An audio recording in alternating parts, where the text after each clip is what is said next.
I know Dalton is close to all of our hearts, obviously, and many other people's hearts. So I always like to say, and I want to know how you feel about this. I think that the last few years have obviously been stressful for you and the other trustees.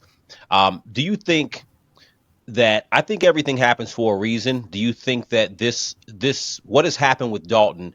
Do you think that this is a tremendous opportunity for the future of Dalton, to come out of where it's come from, to rise to a better place, and also the opportunity for people to really reevaluate? I guess this is a political question, quote unquote, but to reevaluate the leadership of your local government and not only be involved, but to also, really imagine what Dalton can be. So that's my one, I guess, one part question. And then beyond that, I want to ask, outside of being a mayor, do you want, going forward, do you plan on running for any other office later on, or that's just something you're not even kind of thinking about right now? Well, that's definitely something I'm not thinking about right now. I can say that with complete certainty. That's not in my purview or on my radar. I'm focused completely on the community of Dalton, being a better version of myself as a trustee, as a man, God willing, to grow into an outstanding mayor if God sees fit. I think that this, reflectively, when we get a chance to look back at what's happened here, there are some amazing takeaways. I think it's demonstrated a lot to the community as well as the world about politics. It's created a whole new level of interest, and there's a lot of positives that to take from what's going on. Of course, the hurt of other people is what we see is what's right in front of us. And one of my mentors says that you can't heal and hurt at the same time, and that's what we're kind of seeing right now. Is that there's a lot of hurt going on, so we haven't had the moment yet to start healing.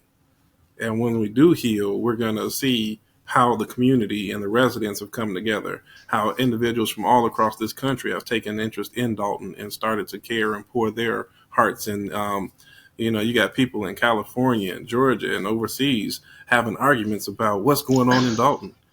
People know Right. the Dalton trustees and the Dalton mayor better than they know their local Absolutely. elected officials.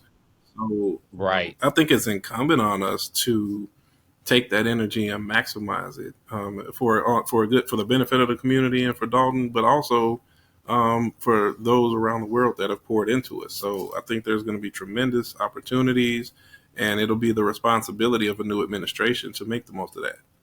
Well, that I want to just say one Hmm. last thing, Viv, and this is just a statement, and I appreciate you, I appreciate all of you, what you guys have been doing, and I used to tell people, when you leave Illinois and you tell people you're from, usually people from Dalton We will say I'm do. from Chicago, right? Because Hmm. We people don't do. know Dalton, right? So now people know Dalton, and they don't know it necessarily for the best thing, but I'm still very proud Thank of you. Dalton. So I'm so happy that there's an opportunity, to your point, Jason, to turn Dalton into something that people know of in a Right. different light. So I look forward to that. In the next 1 year, like what do you think that you will definitely have done for Dalton? That's like one of your major goals to make sure that you have it accomplished outside of, getting rid of the negativity about Dalton. But like what's one thing for the residents that we should be able to see coming from the mayor that you're going to put wholeheartedly into changing, and just to make sure that we are getting back on track with becoming a surplus and not a deficit. You'll see transparency. You will see a team approach that's being used. We will reintroduce committees, and the committees will be fully functional. Okay. You'll see a board meeting that you can be proud of, Boring. and you'll see those committees. Is that Yeah, what they say? yeah, yeah. That's well, and government's supposed to be boring. Absolutely.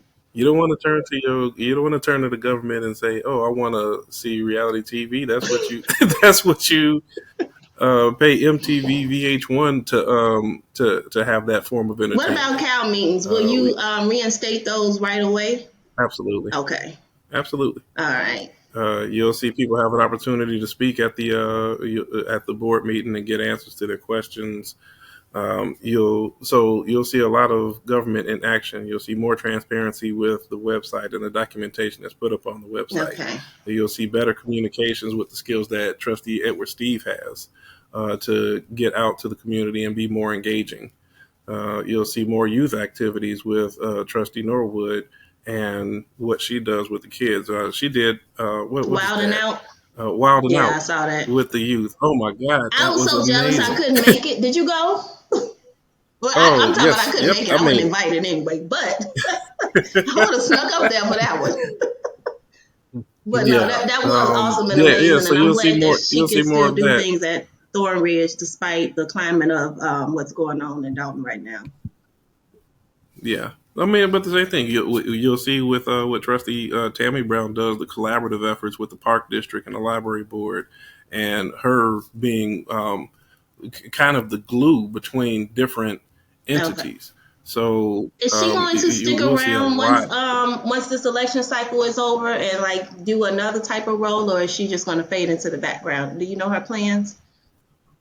Well, Trustee Tammy is still elected through 2027. So she's not up Oh, for okay. reelection until this is an off cycle for her. So So whose she seat is remains a up? trustee.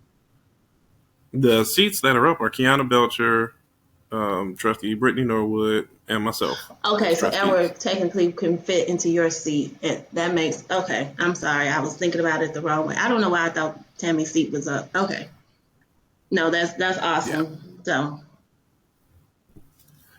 yeah. Yeah. So that's yeah. Did that yes, sir. answer? And now one more. So Oh, okay.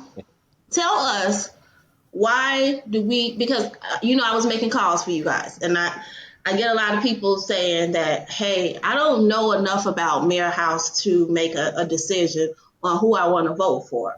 I had one lady that I heard from the lady that was sitting next to me. She called the senior, and the senior said that I verbatim, I'm not lying. She said that I am not voting for anyone that does not take care of me. The lady was like, what do you mean take care of me? She's like, well, the mayor takes care of me, so I'm not voting for anybody that's not going to take care of me. So what do you say to the seniors and to the residents, to the veterans community? Like, the disabled, like, what do you say to everyone that does not know or understand your platform? And when it comes to like the seniors thinking that they're being taken care of for free, like, what do you say in regards to that? I say all information and all feedback is good and necessary for us to come up with the services that the community is looking for. I'm very aware that the seniors deserve and need services that are beneficial to them. So we will make sure that there is money put into the budget to maintain what we currently have in terms of services and enhance it by being more efficient. So I completely understand somebody who wants a government that's doing things that they can visibly see Right. benefit from. I think that's a very fair critique and criticism. And I ask those who we may not have crossed paths, give me an opportunity that we can have a conversation and you can make a fair assessment if I can find a way that we can get things done that maintains and improves your quality of life.